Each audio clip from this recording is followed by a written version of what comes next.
अल्हम्दुलिल्लाह वस्सलातु वस्सलामु अला रसूलिल्लाह।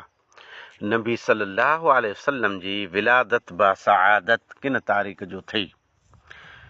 नबी सल्लल्लाहु अलैहि वसल्लम रहमतुल लिल आलमीन नबी, मुज़म्मिल मुदस्सिर नबी, लिवाउल हम्द जा मालिक नबी, शफ़ाअतुल कुबरा जा हक़दार नबी। नबी सल्लल्लाहु अलैहि वसल्लम जी विलादत पूरी दुनिया ला करे बाइसे रहमत अने बाइसे बरकत है। आयो मीर मोहम्मद घोट जाओ जामन जो जामोट, प्रियम आए थी पालोट, खुश थई खलकत वेई खोट, वण टण वास्या थई वण फोट, चढ़ियो चाह मिंजा ॾेई चोट, किसरा जो पण किरहीं कोट, अहिड़ो अरबी सो अणमोट, कहर कंबाया कुल कुफरान, वञा कुरैशियता कुर्बान। फ़अल्लाहुम्मा सल्लि अला मुहम्मद व अला आलि मुहम्मद कमा सल्लैता अला इब्राहीम व अला आलि इब्राहीम इन्नका हमीदुम मजीद। अल्लाहुम्मा बारिक अला मुहम्मद व अला आलि मुहम्मद कमा बारकता अला इब्राहीम व अला आलि इब्राहीम इन्नका हमीदुम मजीद। नबी सल्लल्लाहु अलैहि वसल्लम जी तारीख़ पैदाइश कंहिं पण मुस्तनद किताब में लिखियल न आहे।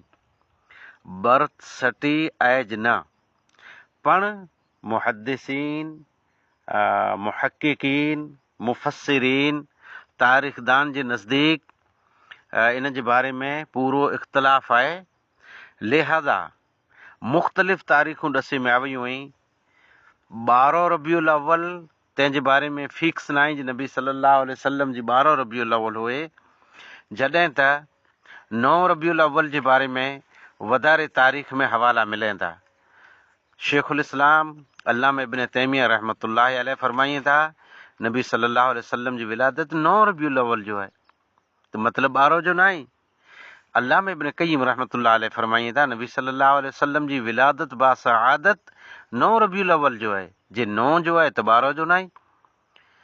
अल्लामा इब्न कसीर रहमतुल्लाहि अलैहि फरमाइनि था, नबी सल्लल्लाहु अलैहि वसल्लम जी दुनिया में आमद अने विलादत 9 रबीउल अव्वल जो आहे, जे 9 रबीउल अव्वल जो आहे त 10, 11, 12, 13, 14 ॿी तारीख़ जी पैदाइश जे बारे में सुवाल जो नथो थिए। हाफ़िज़ इब्न हजर रहमतुल्लाहि अलैहि फरमाइनि था, नबी सल्लल्लाहु अलैहि वसल्लम 9 रबीउल अव्वल जो पैदा थिया। 9 रबीउल अव्वल जो जे पैदा थिया आहिनि त 10, 11, 12 ॿियूं तारीख़ूं इन मां कटिजी वेंदियूं। शेखुल इस्लाम बदरुद्दीन ऐनी रहमहुल्लाह फरमाइनि था, नबी सल्लल्लाहु अलैहि वसल्लम 9 रबीउल अव्वल जो पैदा थिया आहिनि। जे 9 रबीउल अव्वल जे बारे में एतिरी उन जी तहक़ीक़ आहे त नबी सल्लल्लाहु अलैहि वसल्लम जे 9 रबीउल अव्वल जे बारे में उम्मत खे सोचियो खपे। ही सॼा खे हवाला ॾियां थो क़ससुल क़ुरान जिल्द नंबर 4 पेज नंबर 253।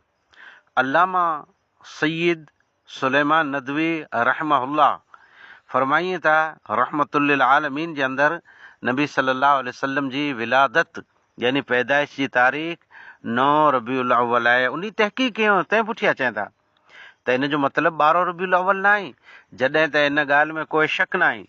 तमामु तारीख़दान मुत्तफ़िक़ आहिनि त नबी सल्लल्लाहु अलैहि वसल्लम जी वफ़ात 12 रबीउल अव्वल जो आहे। वाख़िर दवाना अल्हम्दुलिल्लाहि रब्बिल आलमीन।